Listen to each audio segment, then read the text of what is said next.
జగన్మోహన్ రెడ్డి కూడా అట్లానే మిమ్మల్ని చంద్రబాబు నాయుడు ఆయన చెప్పరు, ఈయన చెప్పరు. లోకేష్ని అరెస్ట్ చేయమని, లేదంటే అక్కడ ఉన్న తెలుగుదేశం నాయకుల్ని కంట్రోల్ చేయమని మీకు ఎప్పుడు ఇన్స్ట్రక్షన్ ఇవ్వలేదు? లేదు, అలాంటివి ఆయన చెప్పరు.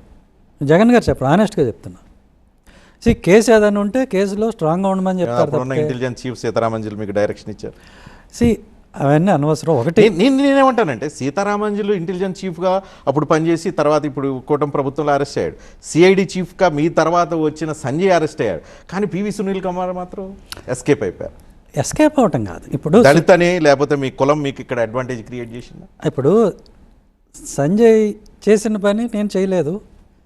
ఇప్పుడు చంద్రబాబు నాయుడు గారి మీద ఫైబర్ కేసు ఏదైతే ఉందో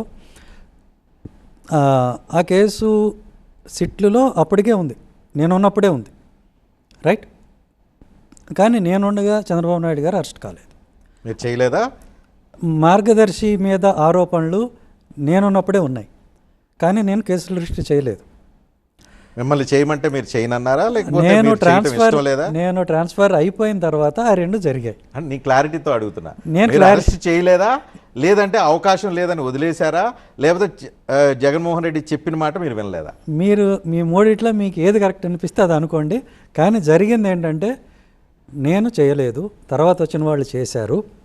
ఓకే, నేను చేయలేదని తీసేశారా మరొకట అనేది నేను చెప్పాల్సిన అవసరం లేదు, అందరికీ అర్థమవుతుంది. డిఫరెన్స్ ఆఫ్ ఒపీనియన్ అనేది ఖచ్చితంగా ఉంటుంది. ఒత్తిడి వచ్చిందా పోనీ మీ మీద? అవన్నీ ఇప్పుడు అది ధర్మం కాదు కదా. ఇప్పుడు మనల్ని నమ్మి ఎవరైనా ఏదైనా ఒక మాట మాట్లాడితే ఈయన ఫలానప్పుడు ఈ మాట మాట్లాడాడని మనం చెప్పచ్చా? చెప్పారా లేదా అనేది అది చెప్పకూడదు. ఆయన చెప్పినా చెప్పకూడదు, చెప్పకపోయినా చెప్పకూడదు, right. So whatever it may be, మీకు you read in between lines. నేనుండగా అరెస్టులు కానీ కేసులు కానీ జరగలేదు, తర్వాత జరిగినాయి అనేక. అంటే ఈయన చెప్పారు ఆయన చెప్పారని నేను అనను, కానీ అనేక రెఫరెన్సులు వచ్చిన మాట వాస్తవం. దీనిలో కేసు లేదని నేను డిఫర్ అయిన మాట వాస్తవం. ఇవి రెండు మీకు తెలిసిన, ఇవి రెండే, తెలియని చాలా ఉంటాయి. సో అప్పుడు మీరు అరెస్ట్ చేయలేదు కాబట్టి చంద్రబాబు నాయుడిని, అప్పుడు మీరు అరెస్ట్ను వ్యతిరేకించారు కాబట్టి ఇప్పుడు మీరు అరెస్ట్ కాకుండా ఎస్కేప్ అయ్యారు అనుకోవచ్చు. మీరు ఎలా అయినా అనుకోండి, మీకు స్వాతంత్రం ఉంది. మీకు నాకు స్వాతంత్రం కాదు, రియాలిటీ చెప్పండి. మీరు రియాలిటీ వాస్తవాలు ఏంటో ప్రజల ముందుకు తెలియాలి, ప్రజలకు చెప్పాలి.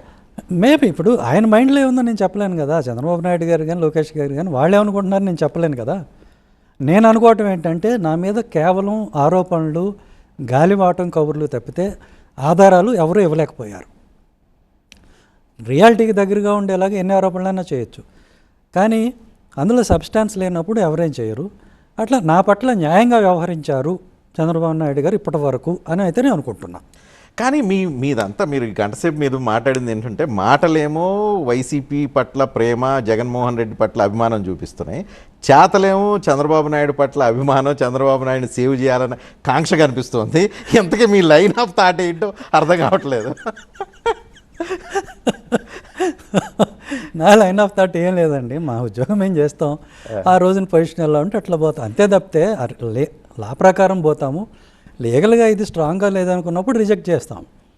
ప్రతి మనిషికి ఒక రిస్క్ అప్టైట్ ఉంటుంది, అంతవరకే పనిచేస్తాడు, బియాండ్ దట్ చేయడు. ఓకే, ఇప్పుడు అధికారి నుంచి బయటకు వచ్చి ఇంకో 2 నెలల్లో మీరు రిటైర్ అవుతున్నారు.